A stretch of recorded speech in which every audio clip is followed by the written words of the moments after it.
RCF.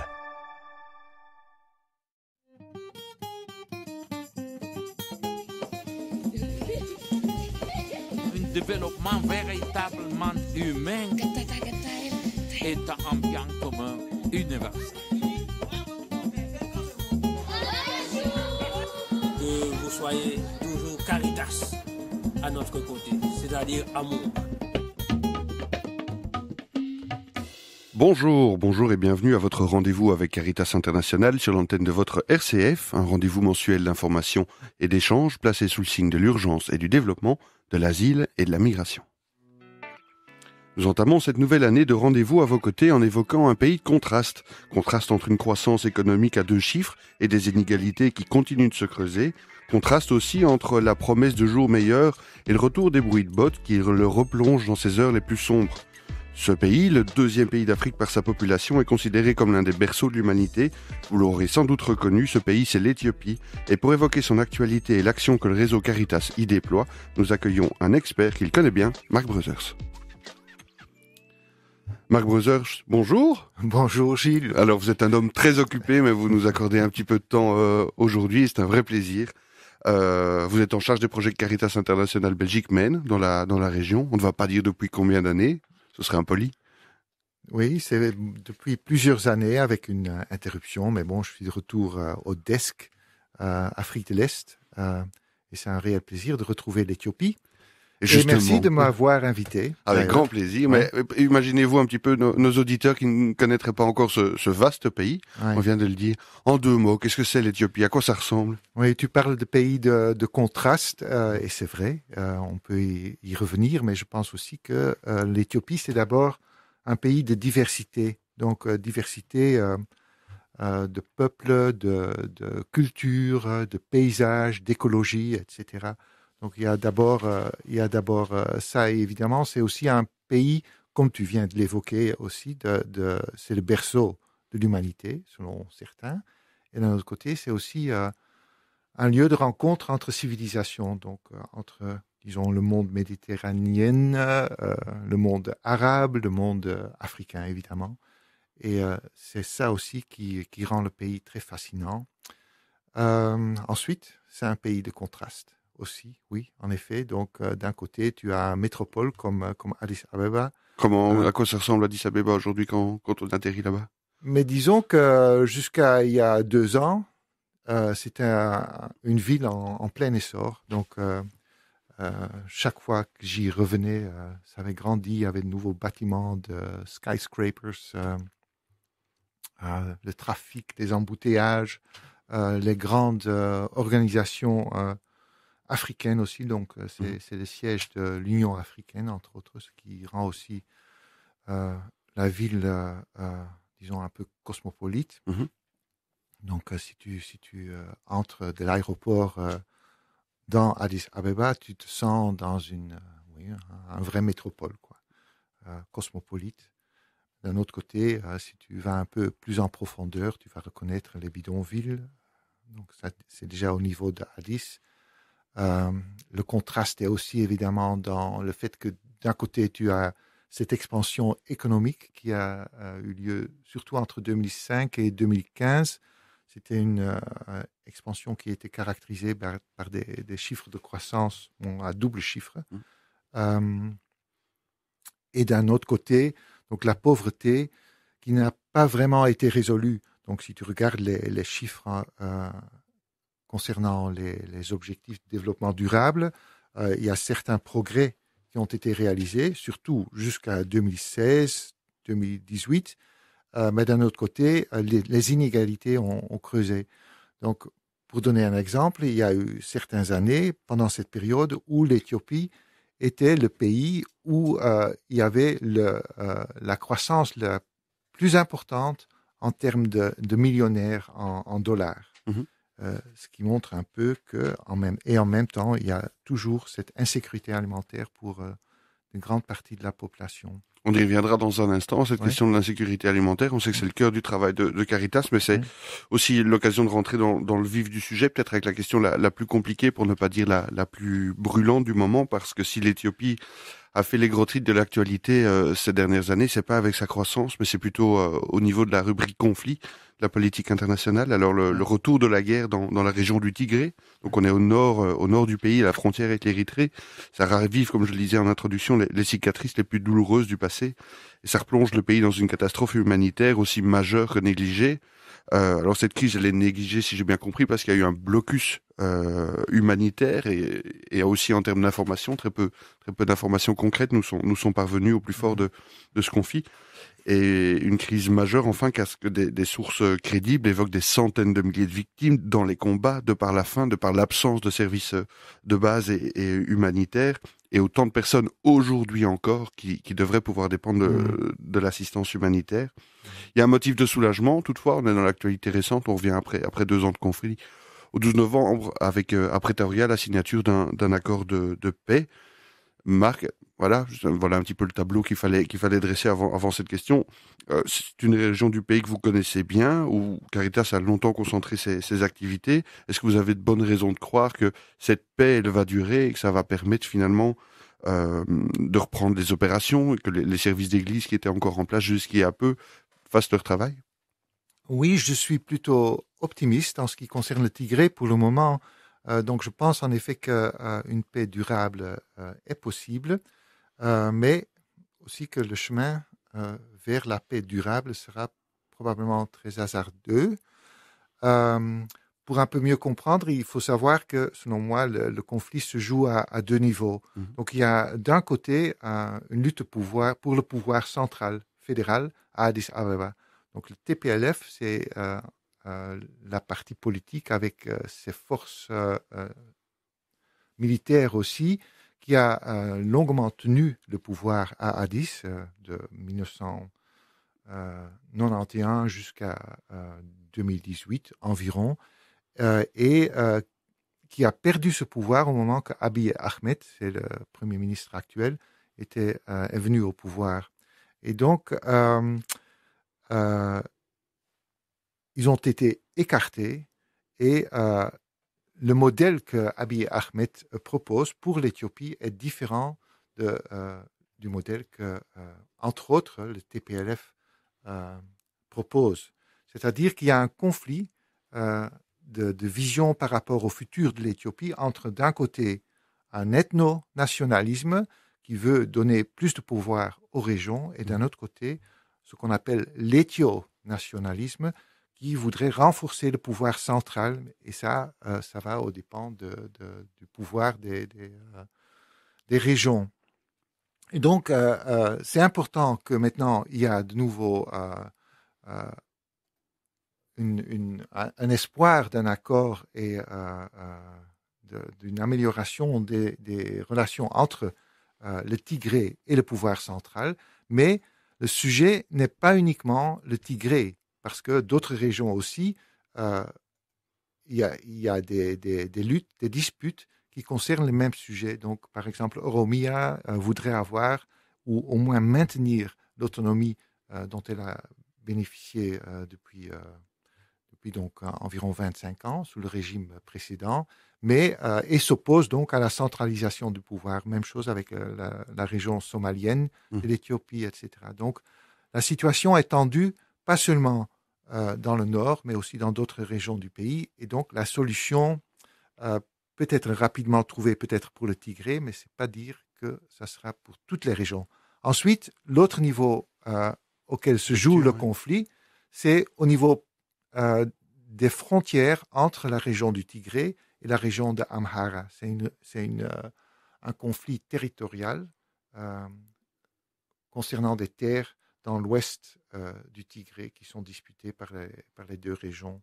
Donc, dans le conflit militaire des 2 dernières années, il y avait aussi donc les milices Amhara qui étaient impliquées, ainsi que les forces fédérales de l'Éthiopie.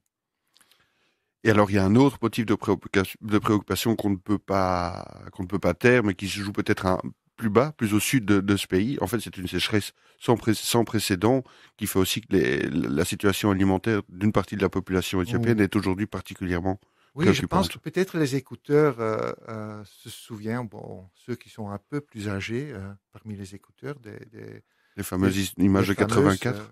Oui, famine des années 70 et surtout 80. Et les Live Aid, les concerts organisés par... On est aujourd'hui dans une situation qui est aussi grave que celle-là. Oui. Ou qui pourrait devenir aussi grave. Et ce qui est alarmant, en fait, c'est que les contextes sont semblables. Donc, il y a sécheresse, il y a conflit, les deux ensemble avec l'alimentation qui devient une arme de guerre. Ça risque de causer des catastrophes. Aussi bien dans le sud et l'est de l'Éthiopie que dans d'autres pays de la région de la Corne de l'Afrique. Et qui sont aujourd'hui les personnes qui ont faim en Éthiopie? Mais on parle de la classe moyenne ou on parle de... Non, on ne parle pas de la classe moyenne. Bien que je pense que la classe moyenne est en difficulté aussi parce que tout ce conflit il y a aussi la conjoncture globale, évidemment, qui fait que la situation macroéconomique du pays n'est pas très bien aussi. Il y a une inflation énorme qui appauvrit aussi la classe moyenne. Mais ceux qui sont d'abord touchés par l'insécurité alimentaire, ce sont certainement les agriculteurs, donc l'agriculteur familial et encore davantage les éleveurs. Donc, surtout dans le sud et l'est du pays, les populations pastorales qui perdent leur cheptel. J'imagine que ce n'est pas le seul pays de la région qui est concerné par cette dynamique. Aussi la Somalie, surtout, où il y a vraiment une alerte de famine pour ce début de l'année. Et aussi le Kenya, les zones arides, semi-arides du Kenya. Bon, c'est un tableau assez noir que vous nous dressez, mais pourtant, il y a quand même des motifs de croire que la situation n'est pas bouchée, parce que vous et vos partenaires locaux êtes, je crois, en mesure d'essayer de répondre à cette situation d'urgence, mais sans négliger des efforts à plus long terme qui doivent permettre aux personnes justement de se préparer aux futurs caprices du climat, voire de l'homme. Quels sont finalement les dispositifs que vous déployez pour essayer de mettre ces personnes, pas seulement demain, mais aussi après-demain, à l'abri de la faim? Alors maintenant, tu parles de Caritas Belgique, du réseau Caritas plus en général. Donc d'abord, je voudrais dire que il y a un certain optimisme maintenant avec le Tigré. La région s'ouvre de nouveau après un blocus qui a duré presque 2 ans, un blocus qui voulait dire aussi que l'accès humanitaire était difficile, soit impossible même pendant des mois. Et donc maintenant, la région s'ouvre de nouveau, les services de base se rétablissent, les forces armées tigriennes rendent leurs armes, les forces érythréennes se retirent du pays, etc. Donc ce sont tous des signes très positifs. De l'autre côté, évidemment, il y a une population en grand besoin à cause des destructions de la guerre. Mais on a un certain optimisme là-bas. Un optimisme qui semble être partagé par la communauté internationale. On voit que les grands bailleurs, comme par exemple l'Union européenne, sont prêts à de nouveau appuyer le pays. Et surtout aussi les interventions dans le Nord, à condition que le processus de paix continue. Nous, en tant que Caritas et en tant que réseau, on n'a jamais arrêté à appuyer les populations dans ces zones-là, même pas dans le Nord, même avec les difficultés d'accessibilité, on a toujours essayé de faire le minimum, le maximum possible en fait, dans ces conditions très difficiles. En envoyant du cash, l'aide humanitaire aussi, parfois en collaboration avec le PAM, donc le Programme alimentaire mondial, et appuyé aussi financièrement par exemple, le gouvernement flamand et la province de Vlaams-Brabant, ici en Belgique. Donc, et évidemment aussi grâce à nos donateurs, parce qu'il y a pas mal de fonds propres aussi qui ont été utilisés. C'est déjà le moment de faire une petite pause musicale avant de revenir à la situation en Éthiopie aux côtés de Mark Brothers. Et on fait une petite pause aux côtés de Girma Beyene, qui est l'une des figures de l'Ethio Jazz. C'est un genre musical mais qui est issu de l'Éthiopie, très fort inspiré du jazz et qui a très vite aussi dépassé les frontières du pays.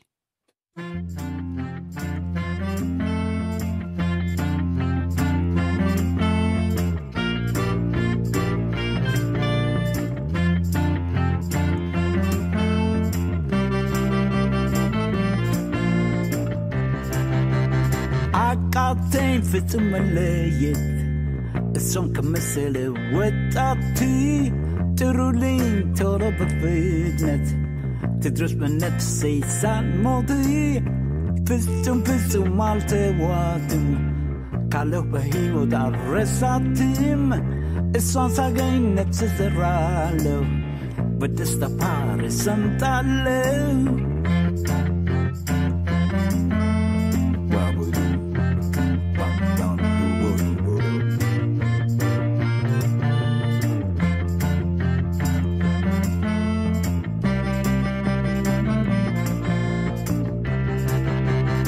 አቃተኝ ፍጹም መለየት እሷን ከመሰለ ወጣት ጥሩልኝ ቶሎ በፍጥነት ትድረስ በነፍሴ ሳልሞት ፍጹም ፍጹም አልተዋትም ካለሁ በሕይወት አልረሳትም እሷን ሳገኝ ነፍስ ዘራለሁ በደስታ ባሕር ሰምጣለሁ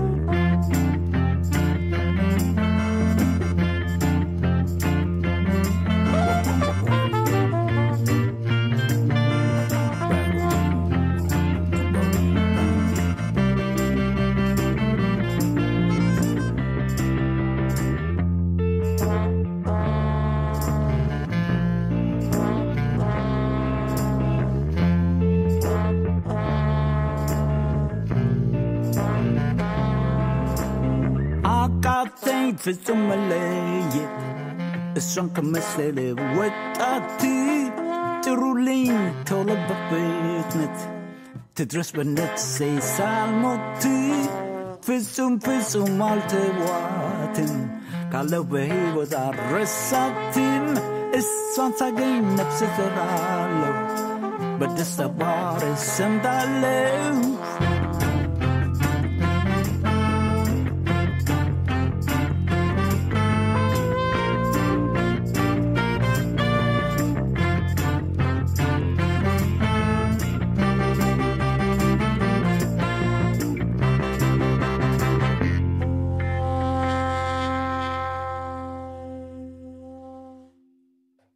Retour aux côtés de Caritas International sur l'antenne de votre RCF pour une émission consacrée à un pays de contraste, nous le disions, l'Éthiopie, aux côtés de Mark Brothers, qui est gestionnaire des projets de Caritas International dans la région. Alors vous évoquiez les efforts croisés entre les métiers de l'urgence humanitaire, mais aussi des projets de développement plus durables. Est-ce que tout ça a de sens si finalement vous n'investissez pas aussi davantage sur les efforts de consolidation de la paix bien nécessaires qu'on évoquait en première partie d'émission? Oui, c'est un point assez pertinent que tu évoques là. Et la situation et tout le travail qu'on a fait ensemble avec les partenaires en Éthiopie le démontre que cette attention ou bien la maintenance ou pour le rétablissement de la paix est ultra important, je pense. On essaye de le faire. D'abord, je dois dire que la particularité, peut-être les écouteurs le savent, de Caritas est qu'on est présent dans ces zones-là bien avant qu'une crise éclate, pendant les crises et aussi après les crises. Et c'est entre autres grâce au fait qu'on travaille avec des partenaires diocésaines qui sont là auprès des populations vulnérables et qui ont la capacité de réagir rapidement et qui connaissent aussi ces besoins en matière de réhabilitation et ensuite de développement. Donc, et c'est tout ça qui est notre travail. On essaye de joindre tout ça sous le dénominateur de ce qu'on appelle le triple nexus. C'est peut-être trop technique d'en parler, d'aller dans les détails. Mais en fait, ça veut dire que dans nos projets, que ce soit des projets humanitaires ou de développement ou de réhabilitation, on essaie de toujours avoir une attention spécifique, aussi bien pour le développement économique, donc le renforcement des moyens de subsistance des populations vulnérables, pour réduction de risque, désastre, donc prévoir, prévenir, mitiger les effets. La prochaine inondation, la prochaine sécheresse, pourquoi pas le prochain conflit? Tout à fait, en effet. Et en ce qui concerne les prochains conflits, il est évidemment très important de travailler sur la cohésion sociale. Donc ça, c'est le troisième pilier de quasi chaque programme ou projet qu'on est en train de développer et à mettre en œuvre, notamment en Éthiopie aussi. Donc voilà. En fait, je pense que la cohésion sociale, c'est vraiment la cheville ouvrière de cette approche. Donc, on essaie de mettre en place des approches qui sont, soi-disant, sensibles au conflit. Donc, Et dans le registre des initiatives prometteuses qui sont aujourd'hui soutenues par Caritas, et vous le disiez tout à l'heure, la province du Brabant flamand, vous évoquiez non sans enthousiasme en préparant cette émission, donc un nouveau projet. On s'éloigne de nouveau du nord du pays et on est plus dans la région de Wolaïta, on est près de 400 km en dessous de la capitale, et qui mise notamment sur le reboisement pour sortir la population d'une pauvreté et aussi lutter contre la désertification. Oui, en effet. Donc, Wolaïta, c'est, comme vous le dites, au sud d'Addis Abeba. C'est une région qui est épargnée de la grande sécheresse. Mais néanmoins, le changement climatique a des effets importants. Donc, les saisons de pluie ont changé. Donc, ils sont marqués par des irrégularités, donc des périodes sèches qui sont alternées avec des pluies parfois torrentielles. Et ça joue évidemment sur les sols, sur le capital foncier des agriculteurs. Et le projet qu'on a formulé ensemble avec notre partenaire à Wolaïta, qui sera donc financé par la province Brabant-Wallon, Flamand, pardon. On espère que le Brabant Wallon écoute et que suit l'exemple. Mais donc ça sera un projet phare pour la province. Et on va travailler sur le renforcement de ce qu'on appelle la résilience climatique des populations. Qu'est-ce que ça veut dire, la résilience climatique? Ça, on peut dire que la résilience climatique s'améliore ou se renforcera à travers les moyens de subsistance qui seront renforcés des ménages et à travers la résilience, disons, écologique, donc du capital écologique. Donc travailler tant au paysage qu'à la structure de l'exploitation agricole pour qu'ils puissent davantage absorber des chocs dont on le sait à l'avance. Ils seront plus nombreux, vraisemblablement plus fréquents et auront davantage d'impact sur les personnes. Oui, tout à fait. C'est exactement ça. Alors, une des facettes aussi communes à nombre des projets que vous avez soutenus avec Caritas International dans le pays, c'est aussi la composante eau. Voilà, nos auditeurs ne le savent peut-être pas, mais près de 85% des Éthiopiens dépendent de l'agriculture et ils sont plus ou moins autant à dépendre finalement de la pluie. Et quand elle ne tombe pas, pas besoin de faire un dessin, c'est compliqué. Oui, les programmes se focalise beaucoup sur cet aspect eau. Et bon, ça peut être aussi très divers. Disons, par exemple, le projet de résilience climatique s'intéresse là-dedans, dans le sens qu'on va faire beaucoup de travaux de conservation des eaux et des sols. Ça veut dire aménager des réservoirs? Aménager des petits réservoirs, aménager les sols, pour que l'eau s'infiltre mieux, pour que donc la nappe phréatique se remplisse à nouveau. Tout à fait. Et donc qu'il y a un accès plus facile pour les ménages à l'eau potable aussi. Dans le nord, on travaille aussi sur l'eau. D'abord, il y a un grand besoin en matière de réhabilitation des infrastructures d'irrigation et d'eau potable qui ont été détruites par la guerre. Et d'un autre côté, depuis longtemps, on travaille sur des réservoirs, tant au niveau des communes que au niveau des ménages, des réservoirs qui sont capables de mieux capter l'eau qui tombe, la pluie, et pour optimiser en fait l'utilisation de l'eau. c'est peut-être l'occasion de souligner que la plupart de ces techniques, la plupart de ces savoirs, ils sont pas pensés ici sur un bureau à Bruxelles. C'est des choses que les partenaires de Caritas locaux maîtrisent, nous conseillent et sollicitent notre soutien technique, administratif, financier pour mettre en œuvre. Et pourtant, donc, ce savoir est là, cette volonté est là, il y a de l'expertise. Et un pays qui est avec une histoire de croissance à 2 chiffres, vous le disiez, hein, on n'a plus connu ça en Belgique depuis de nombreuses décennies. Et pourtant, on laisse à la marge une bonne partie de la population. Encore, qu'est-ce qui explique finalement ce développement à 2 vitesses et le règne encore des inégalités dans un contexte comme celui-là? Qu'est-ce qui explique? Mais là, tu me demandes d'aller un peu dans les idées presque de macro-développement, parce que bon, pour un pays comme l'Éthiopie, c'est normal que pour vraiment, parce que l'Éthiopie a comme objectif de devenir un pays middle income, un pays de revenu moyen. Voilà, en 2025, ils vont pas y arriver, mais c'était le but. Et ils ont été très ambitieux là-dedans, avec beaucoup d'investissements de la part du gouvernement et des bailleurs aussi, dans toutes sortes d'infrastructures. Donc, il y a beaucoup d'investissements. Beaucoup d'investissements veut dire beaucoup d'entreprises, beaucoup d'activités entrepreneuriales, beaucoup d'argent qu'on peut gagner. Mais une croissance qui n'est vraisemblablement pas inclusive. Pas suffisamment.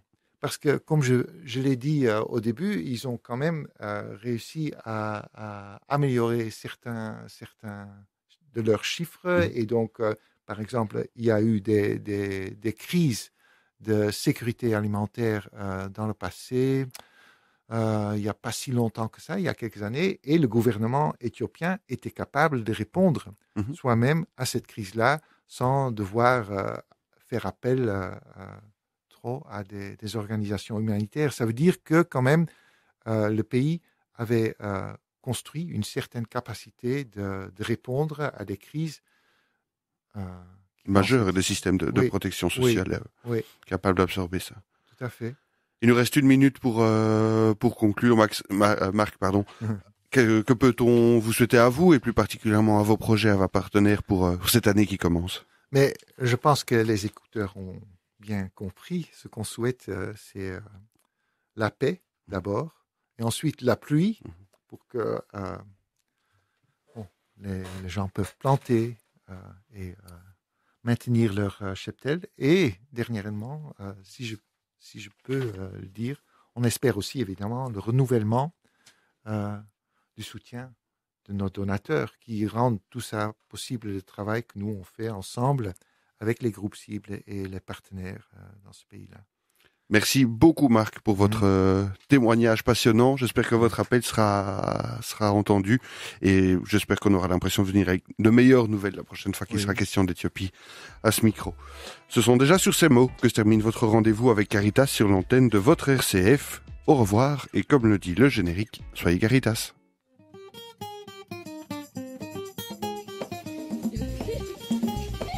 Un développement véritablement humain est un bien commun universel. Que vous soyez toujours Caritas à notre côté, c'est-à-dire amour.